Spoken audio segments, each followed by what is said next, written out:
Welcome into the Scene Project Sports Network. I am your host, Bubba Startz, and with me today is the visionary force behind Savant Golf, Bill Bales. Bill, welcome to the show.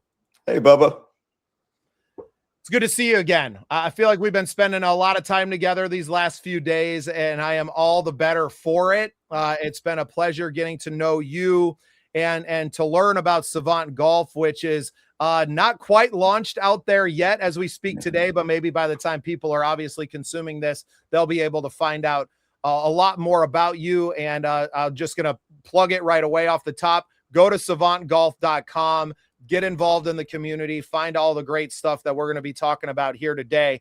Before we get into all that, though, Bill, I really just want to give you the floor here for a few minutes and take as long as you like with such an awesome history that you have in not just the golf world, but in software development. Give us a little bit of your background, and then we'll pick up the conversation along the way. Okay, well, first, I just have to say, I think your project is going to be huge. You're radically impressive in my mind. Anyway, so it's funny. I was in the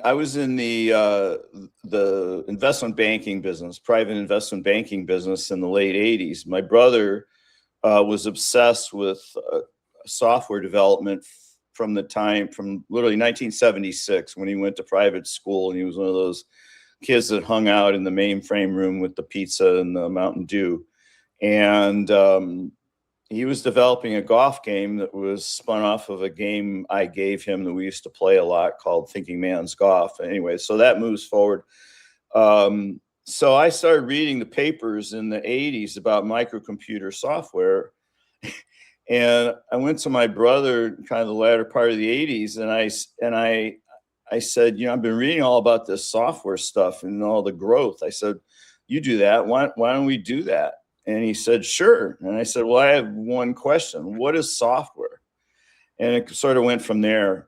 We started a company called Friendly Software, and we made a number of consumer products, including a financial product with Charles J. Givens at the time was the most checked out financial book literally in U.S. libraries. And we developed a radical visual math skills game with a media company in Korea. We developed interfaces for other companies. We developed the first graphical interface for Turo's irrigation system, but we focused on our golf simulation game, which became, over the years, I'm pretty sure it's the most distributed computer golf game in all of its iterations in history. But it started out as Ultimate Challenge Golf, then it became Greg Norman Ultimate Challenge Golf, then Microsoft Golf, and then other forms after that. But I started About Golf in 2002, and we were lucky enough to connect with a company in South Africa called EDH, which is today known as FlightScope. And they were the originators of phased array radar for tracking golf balls and golf clubs. And so my team, which was pretty sizable and talented, and for a small dev company, sort of co-developed. I mean, it was really Henry Johnson and FlightScope's IP, but our team worked over 2 years with them, in bringing that technology forward for indoor golf. And it became quite disruptive starting in 2003, January 2003, in that at the time, there really weren't any simulator products that had the accuracy to do club fitting, teaching, legitimate club testing, that sort of thing. Of course, that was really at the sort of the front end of the explosion of that sucking sound of off-course golf retailers pulling business from green grass, which is somewhat sad. But they didn't have ranges. Most of them, there were a few, but you go to the pro shop and there's a range out there. You can test clubs, take a lesson. So they needed, places to do that. And the About Golf simulators, when it came out, because its accuracy pretty much was the only game in town for teaching fitting and that sort of thing with the off course. We launched with, got a PGA Tour Superstore in the business, their co-founder who put together all their technology at the founding partner for Superstores, Eric Kobolinski. He now runs all of our business development as an example. But people started, other technologists started catching up. They saw it. And then of course, simulators started getting pretty popular in the 2000s. It's at least exponentially higher today. And we just kept plowing away. That radar that we developed with Flight Scope later became TrackMan. And but I dug in, founded a vision company with a brilliant machine vision guy in Ann Arbor. It was sort of the epicenter, the cradle of machine vision, high-speed photography, whatever you want to call it. And in 2006, we started developing a vision system, which we launched January 2008 at the golf show. And it was another big disruptive leap in accuracy. Now, radar has, with a lot of inference and research, has come on quite a bit over time. And of course, now you see that TrackMan has implemented a camera for spin because radar basically is incapable of measuring spin axis. So they've implemented the camera, and kudos to them. They've done an amazing job. And, there's another company I have to call out as being brilliant. It's called Wintris Engineering. They've been the landmark developer of golf tracking technology all the way back to the very beginnings of Full Swing.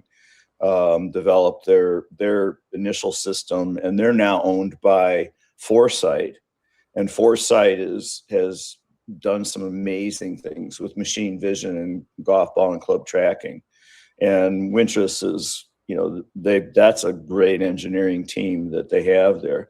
But anyway, moving forward, our vision technology actually is now used in a number of other brands, and it actually is the best-selling premium indoor golf simulator technology in the world collectively among all the brands. It even outsells last 5 years GolfSon in Korea. So I'm proud of the fact that I fostered those kinds of things. We were the first to implement force plates. We developed a much more sort of intuitive and user-friendly for the pros video analysis system. We spent a fortune on screen research and had, really brought forth the first seamless and quiet screens and simulators. It used to be like bombs going off in a simulator, all that stuff. And I stepped out, got into baseball, believe it or not, with my second vision company. Is called Yakkertech. And it's not the best selling, but it's quite prevalent in baseball, and the most respected IP for measuring, for instance, pitch data. And actually MLB pitching at, when I started Yakkertech was as big of industry as golf simulators in the US.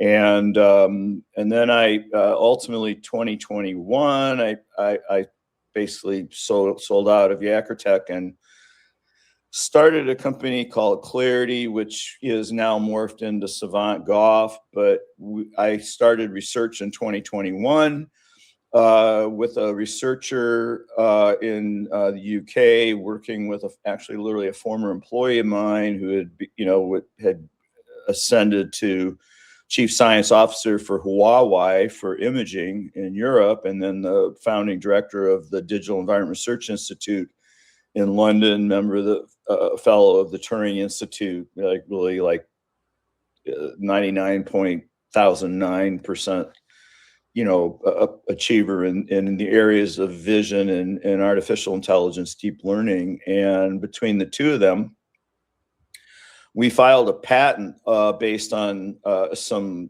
radically groundbreaking technology that was brought forth by a company in Paris called Prophecy. It's called neuromorphic imaging. Now, neuromorphic refers to basically working like the brain and the human brain and the human eye, which is what Alan Turing initially started out to try to figure out in the 40s. CMOS computing, which is the, and vision, digital vision, that's the standard, and it doesn't work like a brain. But neuromorphic computing, also breakthroughs in 2021, also in France, and neuromorphic vision are changing a lot of things in the machine vision world. And we literally hit it from Prophecy's first research paper. Greg Slaybaugh, the director at DERI, had worked with Prophecy at Huawei. And so we ended up, we had one of the first alpha cameras, and we filed a patent January 2023, literally 18 months before Sony even started filing a bunch of patents, and Sony co-developed the technology with Prophecy. So we ended up getting actually published in USPTO, United States, a very broad patent that had the only office actions were to remove a superfluous "the." And we're now also approved and published in Canada, and we just were approved in EU. And it's going to change things, more than golf, but golf is where we're focused today. And what it promises is that it's going to just collapse the cost of body tracking, ball tracking, club tracking. You're not going to have to pay 20 grand for a launch monitor. You'll be able to download an app. That's basically bringing it forward. Yeah, bringing golf and the ability to be your best version of the golfer that you want to be to everyone, not just to the pros, not just to the wealthy, but really bringing all of the tech and lowering the price point for everyone. That's what made it so intriguing for me to get a chance to talk to you, because a lot of what you bring to the table on the tech side is what we've been trying to bring with video content, bringing access to a guy like John Hughes, who is a master professional of instruction, that unless you're going to see him down in Orlando at the Omni Resort, you're not going to be able to learn so much of what he has to offer. And that's really where the Scene Project Sports Network as a whole, the Scratch Project in particular, our golf show and kind of vertical on that side, have been about. Yes, it's nice to cover the events and to go and have an opportunity to watch the pros do it, but how do we all get a little bit better? How do we become a little bit better? And then how do we build a community around that? And I think that's what really impressed me about the vision for Savant Golf, beyond just the amazing tech and the patents and all the tech stuff that, to be perfectly honest, Bill, a lot of it goes right over my kind of dim-witted head. But people and knowing what it means to a guy to win a club championship and how this tech is going to help guys do that and achieve those goals, that to me was what really attracted me to Savant Golf, and what makes me really excited about working together towards that future. I have two areas of thought that came out of your lovely recap. And you alluded to it in what you're doing. This new world that they call AI is really about democratizing stuff for people that never had access to it in one way or the other. And it's a very broad dynamic.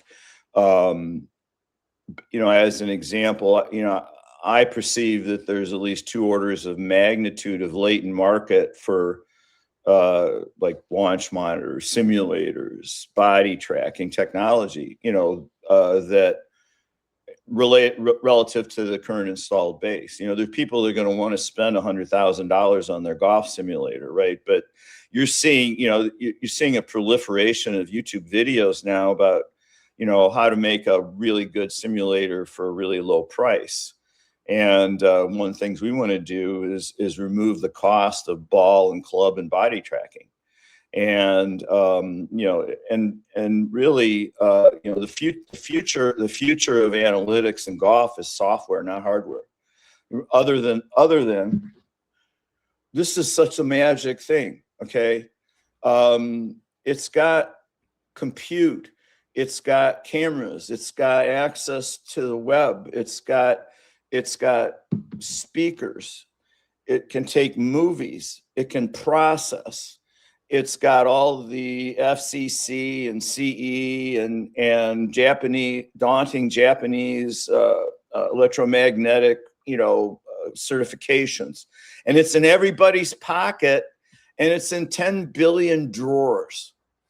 Okay. So, why would you want to go out and buy a computer and a camera and a tracking device when all you got to do is download an app and use something that's in your pocket, and maybe even make it better by going and grabbing one that's in your drawer and pairing it up with it? You know what I'm saying? So, I've been a software guy all my life. I got into hardware, by necessity. And I always said, hardware and software, never the twain, will cross, but really it's the future of all this is, democratization and access, and, you hear about the age of abundance, either the world's going to come to an end or we're all going to be driving Rolls Royces. And, I'm hoping for the latter. Me too. I wouldn't mind a Rolls to cruise around in. Yeah. Why not? Why not? But there's the other topic. I lost track for a second. The other topic here is, how do people get better? Okay. And, the key to it really, at the end of the day, intrinsically, is following the science. Okay. And the world of golf doesn't entirely follow the science, and really never has. I mean, there's a lot of good science in golf, especially in club design, dimple design, that sort of thing. Okay. But most teaching pros, most practitioners are pretty intransigent about their a way of teaching. I watched a video the other day of a fellow that was getting really definitively into using some, a current product for body tracking. And he was pointing out that you see this guy, well, his spine angle is 1 degree off. We gotta fix that, right? Well, the problem is the margin of error in that system is like 5 degrees. So, I mean, it's, from a clinical perspective, it dies right with the measurement system. And yet, on the other hand, you don't have to get into 1 degree or, 0.1. It's like you're talking about, you go out to a instrumented range, it tells you hit it 87 feet in the air. It's like, what does 87 feet mean? It's like, we observe ball flight. Okay. You're not going to go out on a golf course and say, I want to hit this one 87 feet in the air because that tree is 85 feet high. You don't know how high you just know it because you've been there. Right. And so, I mean, there's a lot of silliness as well, but the point being that, dear friend and very close partner involved in Savant Golf is JJ Rivet. Jean-Jacques Rivet from France. He was the biomechanist for the European Tour. He's been in many team rooms in the Ryder Cup. He has former world number ones as students. I would think is probably his most prominent student out there today is Justin Rose. But he's worked with countless top name pros and everybody else. He's got 3, basically equivalent of, 3 advanced degrees from the University of Marseille and human and sports biomechanics. He's got 45 years of experience. I have all of his life's work on my server. It's like 200,000 vectors. And, but JJ's book is going to be coming out in the not too distant future. I'm encouraging to put the title on it. It's all biomechanics. And I know I'm going all long, but I'll just get you right to the punchline. Learning the swing is not about the club, the ball, or the ball flight. Okay. A launch monitor just films the crime scene. it's entirely biomechanics. Now, there's nothing wrong with that data, and it can be useful in a way, but at the core, it's entirely biomechanics, and every human is a snowflake. And so every human, their biomechanics analysis and what's optimal for them and their bodies and what they're willing to do with their bodies, not what they can do with their bodies, is the key to making the best swing. The measurement, ball flight, club ball interaction, 11.3 degrees launch angles, if anybody cared, that's just validation at the end. Okay. That's like you made the cake and now let's taste it. All right. And the interesting thing about it is, and the science 100% validates this. We've done massive research with humans and with the best humans in the world focus on these very topics, as well as ever more brilliant AI to validate it. But a golf club fitting has nothing to do with launch data. It has nothing to do with plottings of your shots or ball flight. It's 100% biomechanics. The body is the engine. The club is the tool, and the ball. I have this sort of lame analogy to quantum mechanics, which, like the AI, when they puts on the pure quantum mechanics hat, cries foul, but basically the brain, there's no brain in quantum mechanics, by the way. It just all happens, unless you believe in the quantum God. Okay. But, that's another discussion. So, but really it all starts with photons, whether it's thermal vibration or actual just photons colliding with electrons, and they disrupt. It's called decoherence. And then that disruption literally kicks out photons the other side. Okay. So the reality is that my analogy is that in golf, the body is that decoherence, the body is that electron, and the decoherence, which is the effect of that interaction between the photon and the electron. That's the swing, and the photon coming out, that's just the ball flying. It's an outcome. It's not a cause. And obviously you want to get fit to the right club, okay? And you want to put the ball in the right place in your stance. That's more important than anybody other than JJ realizes. But at the end of the day, the body's the machine that makes it happen. And this is not done in club fitting. There's certainly people do biomechanics analysis, but you go all the big fancy club play, all they're doing is plotting shots and putting another club in your hand and trying, there's infinite permutations of ball head and club. And then, and then the spec of the shaft, how many wraps on the grip, it's like, it goes on forever, but it all starts with the body. The body will tell you everything. So this is, again, yes, that's a really long anal answer to your question. How do people get better? Starting point is to use ground truth science. Yeah, the body is 101 if we're breaking it down like a college PhD, right? The club fitting and stuff may be down in your third or fourth year. There's so much that has to take place before that stuff even becomes relevant and actually makes you better, that if you don't fix the early and you don't set the foundation with the biomechanics, you're never going to truly improve. You may have better days, you may have better swings, but you're not going to incrementally improve as a golfer day over day. Well, and obviously there's more to that. You have just something as simple as course management. And, once you have the right ball and the right club and you've got your body working the way you want and you get a good night's sleep, and, then you have matters of what I call cognitive clutter, I'll come back to that in a second. But, we talk about biomechanics, but biometrics are also critical. What Ben Hogan said, the most important 6 inches in golf is between your ears. but it's more than course management. And, it's more than controlling your thoughts. And here's a major punchline. And this is something that I've never heard talked about. I mean, in golf, you hear about a thing like flow. Okay. Get in the flow that, Daniel Goleman was with his emotional intelligence. And that was sort of the beginning of all of that. But, no question, you get in the flow where, Bryson taught, used to put the EEG on, try to train himself to get into an alpha state, which, sort of is endemic to flow.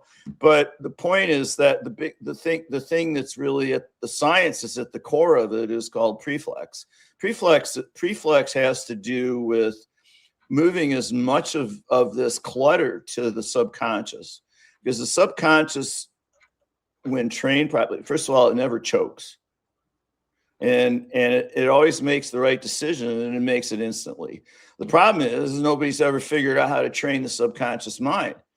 And so this is another amazing partner of ours, Dr. Jonathan Page, he's a neuroscientist, but he's devoted his life to preflex, to training the human brain. He's worked with fighter pilots, with military people in dangerous situations, with law enforcement, like detecting a pipe bomb, or reacting to situations. There's like 14 things you have to multi-process like radically fast in a fighter jet. I worked very closely with Homeland Security, with whom I also worked for a number of years in their law enforcement driver training. There's over 90 federal law enforcement agencies, and they all drive. Most of them we don't know about, but they all go through training. And a brilliant guy named Mark Lachelle ran that program. He's also a partner. And, basically he worked off of existing science and, developed these training systems and simulators. We also make, in another age, we made driving simulators. And basically, you're a law enforcement officer. There's a live shooting somewhere, dispatch calls you. You have to tell them where you are. You have to keep track. You have to communicate with the other officers going to the scene. You have to navigate yourself rapidly through traffic, kids, schools, fog, semi trucks in your way, people on bicycles, on and on and on, and then when you get to the crime scene, you have to strategically plan and then, and then sort out your tactics so somebody doesn't get hurt, so you don't get shot, so that you can take out the guy, it's a nightmare of multi-processing, but nobody can. So the more you can move that to the subconscious, and have the subconscious do that moves you toward what I call cognitive calm. And on a golf course, think about Ed Snead in the Masters, or Chokahoka in the 10th, in the playoff, in the Masters, the 18-inch putt, Doug Sanders, 18 inches putt to win the British Open. That's cognitive clutter. If they were to advance their preflex skills, they'd be major champions. And that's what John is working on for us, is to bring preflex to golf. I probably got off on a crazy tangent. No, I love it. Well, and it's something that, and I'll shout out my friend John Hughes again, and his book of Instant Golf Improvement, a little shameless plug for him there, that he covers a lot of this. It is like so much of it isn't going to help you. A lot of what you're missing is there. And the reason he wrote his book was for the reason, as a trainer and as a golf professional, a master of instruction, right? That he sees this. He sees guys coming in all the time that they come in with a cluttered mind, and you expect to be better at this one thing that takes every bit of your brain and body power in every single moment for every shot to do. If you are thinking about anything else, you're never going to be successful in this game. And it's something that doesn't get talked about enough in this. And it's a reason why the guys that are at the top of their game, that are able to block out all of that, to block out all of the personal life and everything, to block out all the people that are there in the gallery and everyone watching and millions watching at home for, a Masters or an Open or whatever it may be, to make that putt. And, watching a guy, Ryan win the Open this year, where, what I say is like 8 seconds from stepping up to shot and see a shot, hit a shot. And I think there's so much that your regular guy can learn from that, exactly, of don't go up there and don't give the thoughts any space to invade in that, and just go out and hit. And I think that so much of what we're talking about and that you're really going in depth in is what Savant Golf is built on, and what Savant Golf is built to solve, and all of these things being available in one place, and not only being available, but also being a community for golfers. And I don't know if we have time. I would love for you, if you don't mind, to talk about the couch coach and what that can do for the Uncle Joes at home, to make it more enjoyable at home, to even watch and consume the game, much less playing it. Okay, all right. So I'm going to hit on two quickies and then the couch coach. So a point to be made is that, we do a massive amount of research on the science of golf, but our MO is much more to make the tools for the people, again, that get up in the morning and shave and only think about their aspect of, golf science and learning and performance, and I have to make a really quick comment here, is that one of the benchmarks of our program, and one of our greatest areas of focus, is in bringing as much of golf back to green grass as possible. I'm talking about fitting, teaching, doing business, and to that end,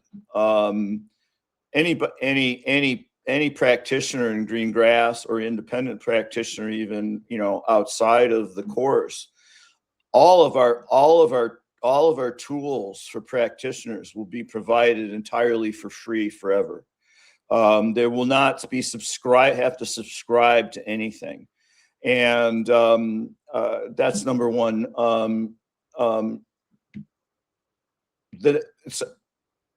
Basically, we want to empower the practitioners. All right, so I'll just jump to couch coach.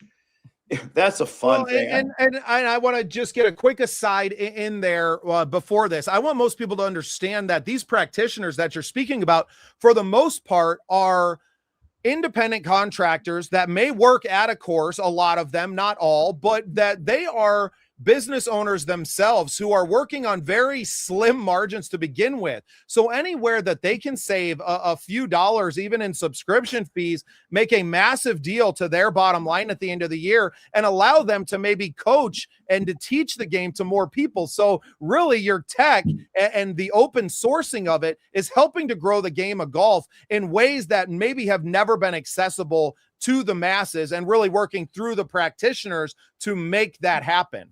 Well, I mean, our whole goal is to reverse that sucking sound, and bring golf back to green grass and the practitioners. There's some golf pros out there that make a fortune, but for everyone making a fortune, there's about 100 sleep in their cars, and they're not appreciated. They work extremely long hours, and it's but they do it because of the fact that golf is their life. I mean, these are guys that haven't watched a TV network besides the Golf Channel since they were 3 years old. So these are guys that deserve a lot of love. And again, in this age of democratization, why not? And I will touch on, you talked about the community in that. So part of our future plans, and it'll be rolling out quite soon, we call MyGolfSavant. And MyGolfSavant, basically, anybody that's a registered user of MyGolfSavant, we basically can track the rest of their life's golf journey dynamically. Everything they do with any of the technology, anything that gets analyzed, all the scores, if they want to record them, all the trips they take, whatever it is. And it's literally, you have your own, what we call narrow model, in GPT terms. Literally, you have your own AI model that follows your life. And we're developing right now recursive self-learning to not only sort of amalgamate all of these inputs and reason with them, but actually then self-learn from that. I mean, our whole gig is our icon is an orchid with roots. You know, the orchid represents orchestration, because that's AI sort of about orchestration, but the roots mean that we're building everything, with with computational intelligence from the roots up. We're not putting a wrapper on an old product, so to speak. But so I mean, this idea that and for the practitioner, we're tracking the practitioner's journey. Individually, we're tracking the golfer's journey individually, and we're tracking the bespoke relationship between the individual practitioner and the student, so that literally the student can take a virtual version of their practitioner to the range or the course or their living room or their office or even on an airplane. And actually, we have one of our patents pending is called virtual practitioner. So it's all about empowering the practitioners and the players, to be able to control their own destiny and make their own decisions and get ground truth science and have everything fully coordinated. It's simply incredible. I feel very fortunate to, one, have ever met you, and we have to shout out our mutual friend now, Dave Bisbee. Dave, obviously. Oh yeah, he is golf's with polymath. Dave Bisbee, golf's polymath. Nobody knows everything about golf the way Dave knows everything about golf.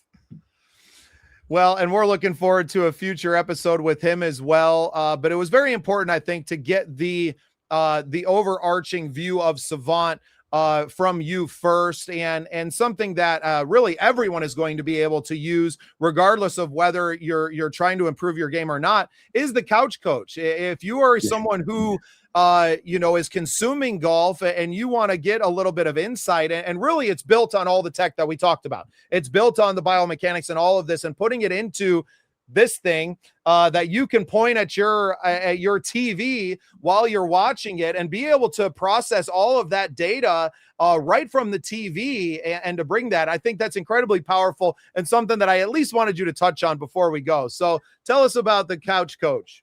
Yeah. Okay. Yeah. It was just a crazy idea I had the week before the Masters, and I thought, well, what if I built a model, an AI model around the Masters, and basically plugged in a lot of history about the Masters and about the players involved. I actually literally hacked into Masters.com live scoreboard. Shouldn't say that probably. And, put some what we call canon instructions in a really crude version of it, to, like, if somebody made a double bogey, somewhere, say, he's falling apart like a cheap suit, which is, my late brother-in-law, and was like a father to my kids. That he was very colorful. He loved golf, and he was very colorful in talking about it. So I think about the guys with their hats on backwards watching the tournament, and the nachos and a couple beers and the conversation. So I thought, well, let's have an AI guy that knows everything about the players, everything about biomechanics, everything about the history, read every golf book on the planet. We haven't gotten that far yet. And if you want a biomechanical analysis about how a player hit a particular sand shot, or just analyze their face on, or look for signs that they're choking. This gets to preflex, waggle change, timing, pre-shot routine, hips, head, shoulders, that kind of thing. And the whole idea just got expanded and expanded and expanded. And this will be coming forth slowly, but the whole, we tap into the TV, pull the TV feed, go get an old phone out of your drawer, aim it at the screen, and all of a sudden you got another, kind of, if you want a smart aleck, with smart aleck commentary to join in. They know you, they get to know you. Or if you just want somebody, like JJ, you want a JJ to Rivet to analyze a guy's swing, or if you want to comment on, a commentator's stupid comment about he put top spin on the ball, which you can't do, stuff, whatever it is, so that's the whole idea. And we'll be growing it over time.